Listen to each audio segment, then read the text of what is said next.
debemos tener mejores sistemas de información.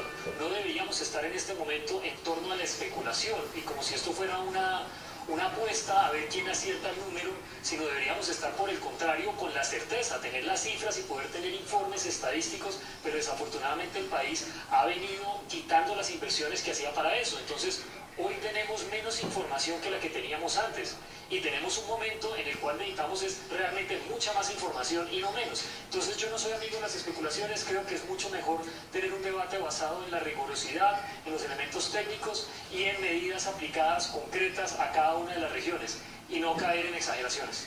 Daniel, pero el fiscal asegura que él como responsable de la política criminal y máximo titular del ente investigador, es decir, de la Fiscalía, él tiene una constante retroalimentación de los diferentes gobernadores y los diferentes alcaldes que no solamente ponen en evidencia el aumento del consumo, sino también el aumento de la criminalidad como consecuencia de esas bandas criminales que se están disputando ese negocio que para ellos representa vender en el mercado interno, según lo dice el fiscal, esos excedentes de producción.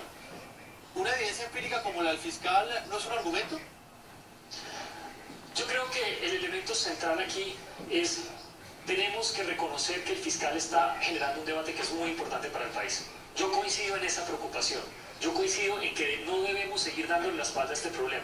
Ahora, ¿cómo damos este debate y qué cifras proponemos? Creo que y esperaría una coincidencia de muchas personas, es decir, mire, aquí necesitamos superar esas anécdotas, necesitamos superar esas preocupaciones, necesitamos un sistema de información robusto y no decir, es que parece que va a crecer tanto, sino tener completa certeza de qué es lo que está sucediendo. A mí en Colombia principalmente, y yo creo que el principal problema no es el consumo de cocaína. El señor ministro, con las estadísticas que tiene de salud, ha mostrado que el incremento de cocaína no ha sido significativamente, no ha crecido de manera significativa. A mí la preocupación de lo que nos muestran las estadísticas son otras drogas, drogas de síntesis o drogas que en el mercado están empezando a entrar como la ketamina, por ejemplo, opiáceos o medicamentos que vienen del sector veterinario que se están usando sin control. Esos sí son problemas dramáticos y eso está claramente identificado y profundamente documentado en este proceso. Entonces, sí es una condición de preocupación, pero tenemos que dar una condición de preocupación por los problemas concretos y qué son, y no entrar en una generalidad de considerar que si acabamos o reducimos las hectáreas de coca vamos a solucionar el problema del consumo de drogas en nuestras ciudades. Desafortunadamente este es un problema muchísimo más complejo.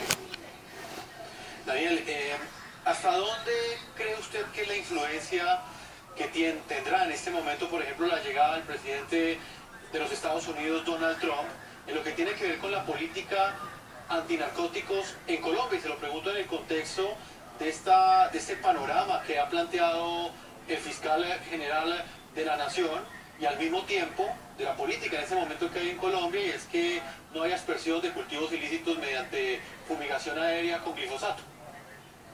Yo creo que con el cambio en el gobierno de los Estados Unidos, la llegada de Trump y la mayoría republicana en el Congreso de los Estados Unidos, la tensión en Colombia va a ser mucho mayor. El contexto es, ellos no ubican a Colombia solamente si no entienden el proceso regional y cómo un aumento en la producción de drogas puede generar inestabilidades en otras zonas de América Latina, especialmente en Centroamérica, y su relación que esto tiene con las mafias locales, con los carteles, la violencia y la inmigración hacia los Estados Unidos. Este es un tema central de la administración de los Estados Unidos. Tenemos que entender que en la manera en que el proceso de paz contribuye a reducir la criminalidad, contribuye a reducir las economías criminales y contribuye a reducir la producción de drogas, pues estamos en la misma página. Pero en la medida que el proceso de paz empieza a generar otro tipo de inestabilidades, vamos a tener un cruce de intereses, un cruce entre estos dos grandes aliados de la lucha antidrogas, en donde vamos a estar enfrentados frente a dos procesos o dos visiones del problema de la lucha antidrogas. Creo, y déjeme rematar, Jefferson, aquí en este punto que es muy importante, yo creo que Colombia tiene una lección aprendida importantísima en las últimas décadas, y es que una cosa es la política de drogas y otra cosa es la lucha y la seguridad de los colombianos. Y lo peor que podría hacer el Estado colombiano es retornar otra vez a una política de drogas excesivamente costosa en vidas humanas, en sangre, y yo veo con mucha preocupación el regreso a la erradicación manual como la estrategia principal de lucha contra las drogas. Finalmente le quiero preguntar sobre eso, Daniel. ¿Por qué usted considera peligroso ese regreso a la erradicación manual con glifosato? Brevemente me gustaría que le explicaran a nuestros televidentes cómo se están dando esas aspersiones, teniendo en cuenta que si para el Ministerio de Salud el glifosato representa un riesgo en la aspersión aérea, muchos no entenderían por qué no representa ese mismo riesgo cuando esa aspersión se hace de manera terrestre. Sí, yo lo que creo es que la erradicación manual con glifosato o sin glifosato, tener policías, tener erradicadores en el territorio, es una política excesivamente costosa en vidas humanas. Llevamos más de 200 personas asesinadas, llevamos más de 1000 heridos y amputados, y yo quiero darles un nombre.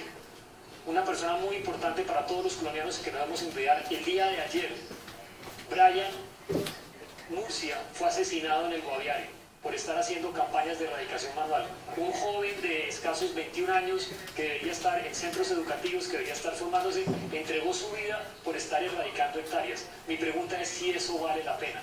Porque lo que podemos saber por estadísticas es que esas hectáreas de erradicación manual, cuando no están acompañados de una estrategia integral, van a ser resembradas. Mi gran preocupación es que pasemos y ataquemos la lucha contra la erradicación manual de una manera absurda y nuevamente retornemos a grandes estadísticas de muertes, sacrificios. El año 2016 fue un año muy difícil en términos de incremento de los cultivos ilícitos, pero una lección nos queda bueno de esto. Fue un año muy pacífico, donde la lucha contra las drogas dejó muy pocos muertos y dejó muy pocos heridos. Debemos buscar la manera para solucionar este impasse, para solucionar esta dificultad, sin recurrir a los costos humanos que hemos visto en los años anteriores. Si volvemos a este esquema, realmente es como si el país no hubiera aprendido nada en 25 años de lucha contra las drogas. Daniel Rico, ex asesor de política antinarcóticos, investigador de la Fundación Ideas para la Paz. Muchas gracias por habernos acompañado. A ustedes, muchas gracias, buenas noches. Hemos llegado a nuestra parte final. A todos nuestros televidentes los invito a que envíen sus comentarios en www.ntn24.com. Nos pueden escribir en Twitter en @ntn24, @securizati, ntn24, @jefferson, ntn24, la noche, ntn24. La noche seguirá encendiendo las luces para que usted siempre vea el punto clave de la noticia. Muy buenas noches.